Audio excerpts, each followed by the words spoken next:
தம் கிருபை பெரிதல்லோ, என் ஜீவனிலும் அதே இம்மட்டும் காத்ததுவே. இன்னும் தேவை கிருபை தாருமே, இன்னும் தேவை கிருபை தாருமே. ஆண்டவரும் இரட்சகருமாகிய இயேசு கிறிஸ்துவின் இனிதான நாமத்தில் உங்கள் அனைவருக்கும் புதிய மாதத்தின் வாழ்த்துதலையும் ஆசீர்வாதங்களையும் தெரிவித்துக் கொள்கின்றேன்.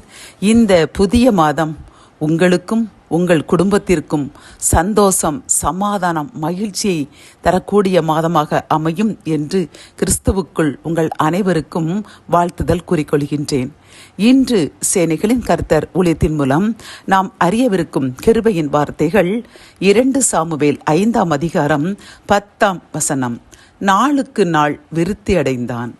கத்தோலிக்க வேதாகமத்தில் நாம் இதை பார்த்தோமானால் தொடர்ந்து வளர்ச்சி பெற்றான் என்று பார்க்கின்றோம். இன்று இந்த கிருபையின் வார்த்தையின் மூலம் கர்த்தர் நமக்கு தரக்கூடிய இந்த புதிய மாத வாக்குத்தத்தம் என்னவென்றால், நாளுக்கு நாள் விருத்தி அடைந்தான்.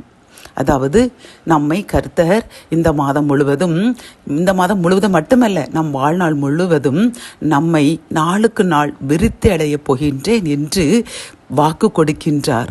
நம்மையும் நம் சந்ததியும் விருத்தியாக்கி, எல்லாவற்றிலும் விருத்தியாக்கி, நம்முடைய தொழிலில் விருத்தி, நம்முடைய காரியங்களில் விருத்தி, நம்முடைய பிள்ளைகளுடைய ஆசீர்வாதங்களில் விருத்தி, இப்படி அனைத்து காரியங்களிலும் விருத்தி என்றால் அதை நாம் செழிப்பு, அதாவது அனைத்து வளர்ச்சி என்று கூறுவோம். கத்தோலிக்க வேதாகம் கூட வளர்ச்சி பெற்றான் என்று அழகாக நமக்கு கூறுகின்றது. அனைத்து காரியங்களிலும் வளர்ச்சி, நாம் கையிட்டு செய்கின்ற அனைத்து காரியங்களிலும் கர்த்தர் இந்த மாதம் முதல் தொடர்ந்து நமக்கு வளர்ச்சியை தரப்போகிறேன் என்று வாக்கு கொடுக்கின்றார். இதில் அந்த 2 சாமுவேலின் புஸ்தகம் 5ஆம் அதிகாரம் 10ஆம் வசனத்தில் நாம் பார்க்கும் பொழுது, தாவீது நாளுக்கு நாள் விருத்தி அடைந்தான் என்று கூறுகின்றார். தாவீது நாளுக்கு நாள் விருத்தி அடைந்தான், சேனைகளின் தேவனாகிய கர்த்தர் அவனோடு கூட இருந்தார். அப்பொழுது என்றால் இந்த விருத்தி, இந்த வளர்ச்சி நமக்கு எப்படி கிடைக்கப் போகின்றது? தேவனாகிய கர்த்தர், சேனைகளின் தேவனாகிய கர்த்தர் நம்மோடு இருக்கும் பொழுது அந்த ஆசீர்வாதம், இந்த வளர்ச்சி, இந்த விருத்தி நம்மையும் நம் சந்ததியும் என்றும் வந்து அடையும். அப்படி என்றால் இந்த தாவீது என்ன செய்தான்? அவன் அந்தி சந்தி மதியான வேளைகளில் கண்டிப்பாக அவன் என்ன செய்தானாம்? முழங்கால் படியிட்டு ஆண்டவரை துதித்தான் என்று பார்க்கின்றோம். இன்னொரு இடத்தில், நான் தினமும் 7 தடவை நான் இறைவனை துதிப்பேன் என்று கூறுகின்றார். பார்த்தீர்களா? அவர் ஒரு மன்னர், அவருக்கு ஏகப்பட்ட வேலைகள் இருக்கும். ஆனாலும் அவர் 7 முறை கண்டிப்பாக இறைவனை துதித்தாராம். அது மட்டுமல்லாமல் நாம் பார்க்கின்றோம், கர்த்தர் தாவீதை பார்த்து எனக்கு மிகவும் பிரியமானவன் என்று கூறுகின்றார். அப்படி என்றால் பார்த்தீர்களா?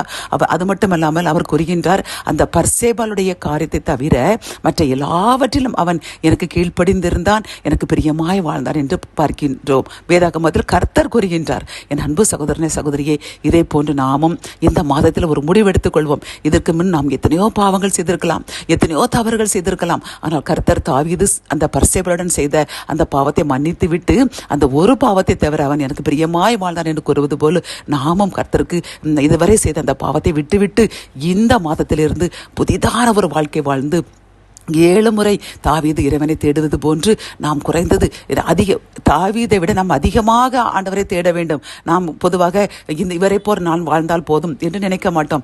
இவரை விட நான் அதிகமாக ஆசீர்வதிக்கப்பட வேண்டும் என்று தானே விரும்புவோம். அப்படி என்றால் நாம் தாவீது 7 முறை என்றால் நாம் என்ன செய்ய வேண்டும்? நான் 10 முறை இறைவனை தேடுவேன்.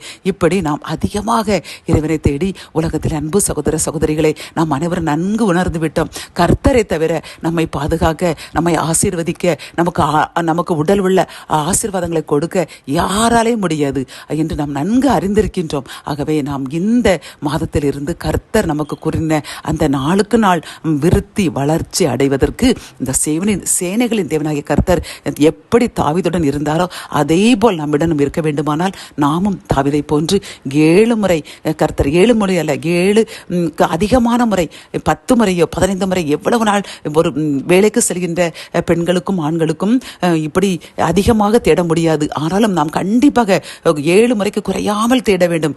வீட்டில் இருக்கும் தாய்மார்கள் அல்லது ஹவுஸ் ஒய்ஃப் இருக்கின்ற பெண்கள் 7 முறையில் எத்தனை முறை என்னம்னாலும் ஆண்டவரை துதிக்கலாம். அப்படி நன்கு துதியுங்கள். புத்தியிழப்பன் தன் வீட்டை கட்டுவாள் என்பது போன்று வீட்டில் இருக்கும் பெண்கள் தங்கள் கணவனுக்காகவும் தங்கள் பிள்ளைகளுக்காகவும் அதிகமாக ஸ்தோத்திரம் சொல்லுங்கள், அதிகமாக தேடுங்கள். அப்பொழுது கண்டிப்பாக சேனைகளின் தேவனாகிய கர்த்தர் நம்மோடு இருப்பார். நம் மூலமாக நம் சந்ததியை ஆசீர்வதிப்பார். இந்த மாதத்திலிருந்து நம் சந்ததியும் நாமும் நாளுக்கு நாள் வளர்ச்சி அடைய போகின்றோம், விருத்தியை காணப்போகின்றோம். ஜெபம். என் அன்பு தகப்பனை, இந்த வசனத்தின் மூலம் இந்த மாதம் 1ஆம் தேதியில் எங்களுக்கு நீர் கொடுக்கின்ற ஆசீர்வாதமும் அறிவுரைகளும் என்னவென்றால், நாங்கள் சேனைகளின் தேவனாகிய கர்த்தராகிய உம்மை எங்களுடன் வைத்துக்கொள்ள வேண்டும். நீர் தாவீதுடன் இருந்தது போல் எங்களுடனும் எங்கள் சந்ததியிடம் இருக்க வேண்டும்.